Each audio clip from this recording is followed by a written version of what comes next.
Hey, Fellowship High Crest, Kat Armstrong here, the author of the Mountains Bible Study. And I'm so excited you are about to start week 1 in the curriculum. And I hope you take some time to check out the storyline of mountains. It's just a couple of paragraphs from me to you to help you see how this theme goes through scripture and how all these stories are connected. I hope you'll notice that the very end of the Bible study is a chart. And if you love charts, you're welcome. I do too.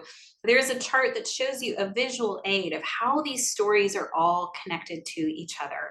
Also wanted to make mention that there is a storyline of scripture that's included that talks about how to start a relationship with Jesus.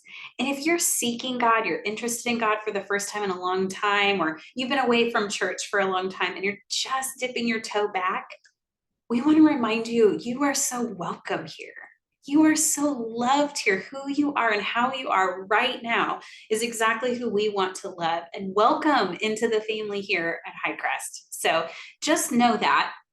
I know that we've got some resources in the study for you of how to start your relationship with Jesus. What would it look like to make Jesus a part of your life? So go and check that out. Last thing I want to mention is that in the very back of the study are some suggested resources. And if you're nerding out already, excited about getting in the Bible study, you want to go even deeper, I would recommend purchasing any of those resources and taking a look at them. They'll support you as you are studying the scriptures. Well, hey, this is week 1 of the Mountains Bible Study. We've got 5 weeks together in mountains. And the first mountain we're going to look at is Mount Eden.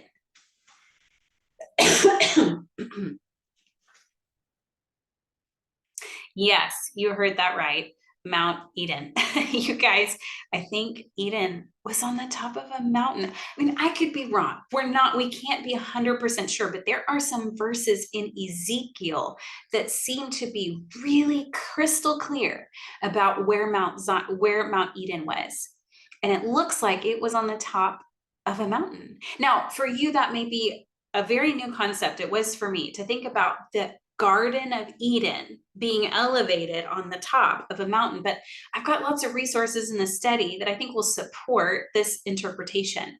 And I want you to imagine Adam and Eve in the Garden of Eden at a high point in the story of faith, at the very beginning, and how when they are kicked out of the garden, that it likely meant a journey down the mountain to stable ground or into a valley.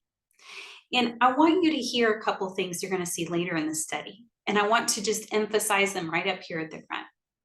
If you feel a little disoriented in your identity, or you're just not sure where you fit in, what you're supposed to be doing in life, welcome to the club, my friend.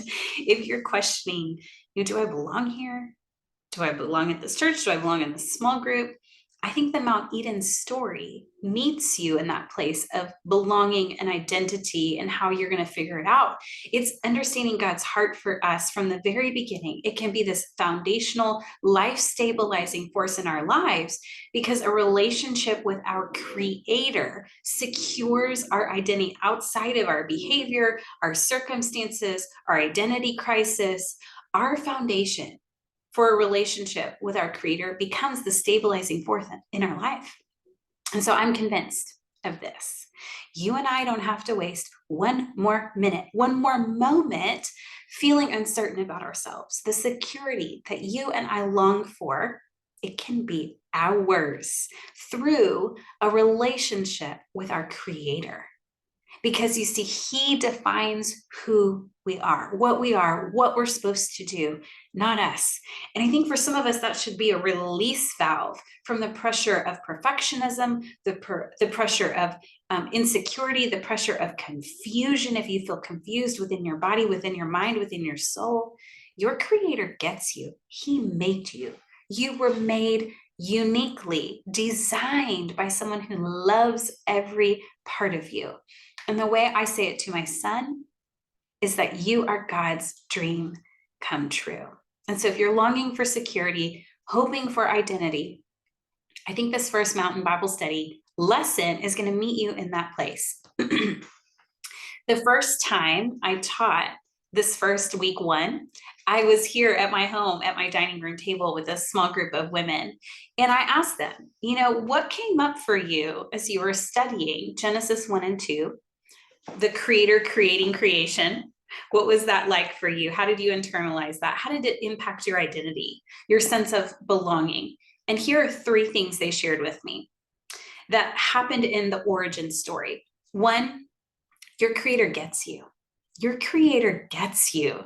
You finally have one person who completely understands every single part of you, everything that's hidden, everything people misinterpret. He gets you. Your creator gets you. And so if you feel like misunderstood or I just want you to know that there is someone who gets you and loves you, that you're known, you're accepted, and that you and I should turn towards our creator because he knows us from the inside out.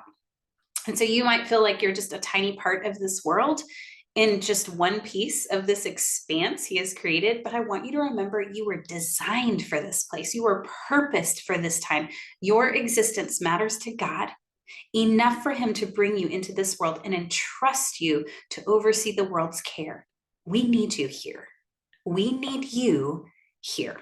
The second thing you're going to look at this week is that your creator can be trusted. If God is the designer, you can trust his plans. If he can speak something into existence from nothing, he can handle every part of your complicated life, everything that feels overwhelming. When you feel helpless, he is able.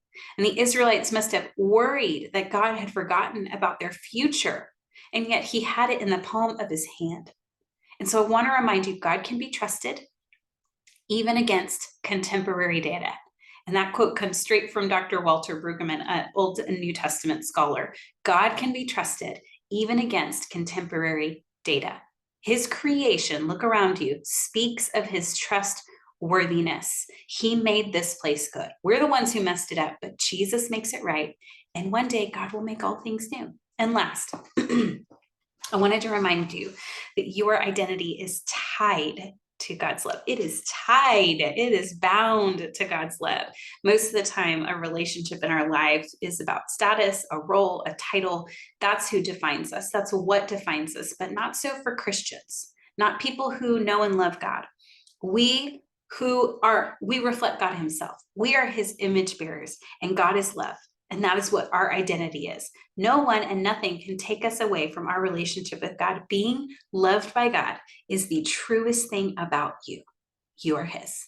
And I know you're going to reread some of these words in your lesson this week, but I wanted you to start off with it. So you are going to be in lesson 1. It's titled Becoming Secure in Your Identity on the Mountain of Creation, where God launches the world. And you'll be in scripture verses Genesis 1 and 2.